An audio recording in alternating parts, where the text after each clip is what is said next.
All right, I'm out here behind the house amongst the chestnuts. These trees have gotten themselves loaded down with chestnuts, especially this one. The chestnut hulls in this one right here are a lot larger than the chestnut hulls inside the other trees. I mean, they're loaded, but man, it's like these right here are really filled up. And look at the chestnuts in here.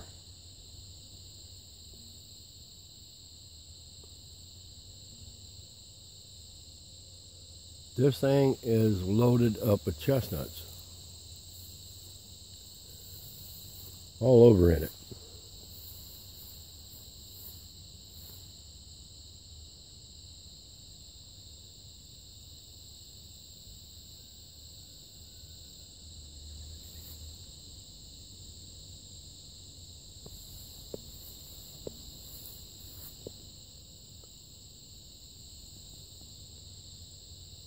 Yeah, it's loaded.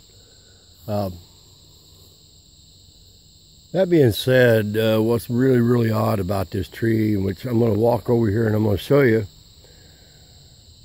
I'm going to take you over where the trunk is. Now, this tree's been dealing with something for quite some time now. And I do believe it's a blight. Probably about 5 years. But it's still surviving. Sooner or later, it's going to die. Now, I believe that's the chestnut blight that I'm looking at. It works itself inside that tree and it girdles around, I would say, the pulp of the tree, separating the bark from the pulp, and it opens up a wound, and that right there allows infestation of bugs getting in there to kill that tree. Like I said, this tree's been living with that for a while, but I would say probably about 4, maybe 5 years. I'm going to get in here close so you can get a better look at it.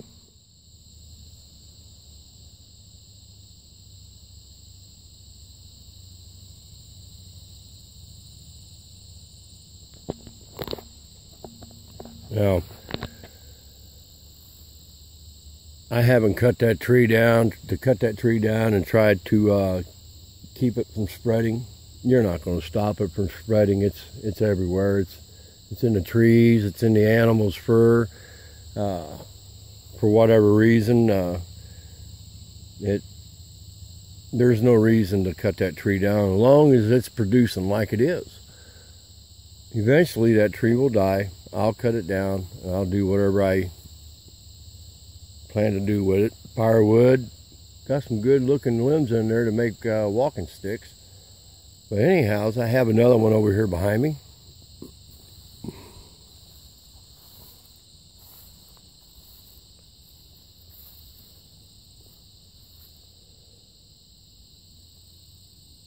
This one started dealing with it maybe about 3 years ago.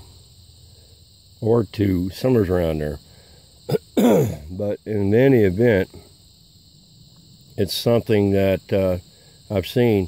Now, you'll notice right here, right there, little tiny limbs growing from the bottom of that tree. Call them suckers. You see that growing on the bottom of some of your trees, even with different varieties. That tells you that there's something going on with that tree that ain't quite right. Now, this tree had the same problem on the other side. It ended up healing itself. And you can see the crack right there. That crevice. That was opened up and it kind of healed itself. But these trees have been here 9 years. I planted other chestnuts because of that. That's the reason why I planted different varieties of chestnuts. I have different varieties of chestnuts here that are supposedly immune to the blight. Over here we have a tree, and by the way, it's one of the trees I've always thought was the nicest shaped tree that we have. The bottom horizontal growth is really, really long, and it's got a beautiful shape, and I hope this one here lives. But I've noticed here recently that one there is starting to form a crack also. Man, I hope that tree don't die. That one right there is probably the biggest chestnut I got here. I've got quite a few larger chestnuts here. You can see all the bigger chestnuts I have here. These are 9-year-old trees. I planted them in 2009, and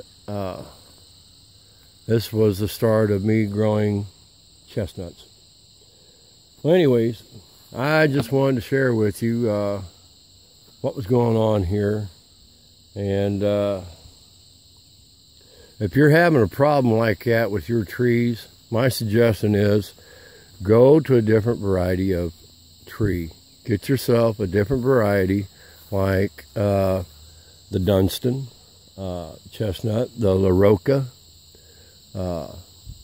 and get something that's blight resistant. Get it out there now. That way, when your older trees that do end up contracting that mess right there, you'll have something to fall back on. Well, my name's Jim. If you like anything that you see on the YouTube channel that I have, hit like. I guess they say you press the bell. And subscribe. Have a good day.